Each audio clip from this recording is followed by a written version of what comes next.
আসসালামু আলাইকুম রহমতুল্লাহি বারকাতু। মোটরের গর্তে একটি 2 বছরের শিশু বাচ্চা পড়ে গিয়েছে।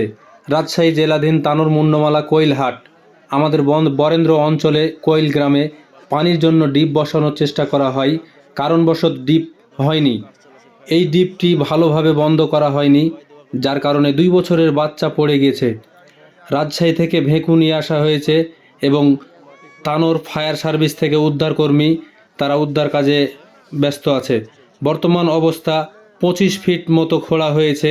উদ্ধারকর্মীরা আইডিয়া করছে প্রায় 35 ফিট নিচে বাচ্চাটি আছে। উদ্ধারকর্মীদের কথা অনুযায়ী বাচ্চাটি বেঁচে আছে। বেলা 12টার দিকে তার মায়ের সাথে বাচ্চাটি হেঁটে যাচ্ছিল, পা পিছলে পড়ে যায়।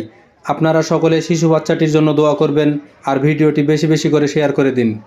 মহান আল্লাহর কাছে এই কামনা করি যে বাচ্চা শিশুটি যেন জীবিত থাকে এবং সুস্থভাবে তারা উদ্ধারকর্মীরা তুলে নিতে পারে। আপনারা সকলে বেশি বেশি করে ভিডিওটি শেয়ার করুন এবং দেখতে থাকুন। প্রচুর গ্যাঞ্জাম দেখছেন, আমাদের অত্র এলাকার অনেক মানুষজন এসেছে দেখতে, কারণ দুঃখজনক একটি ঘটনা।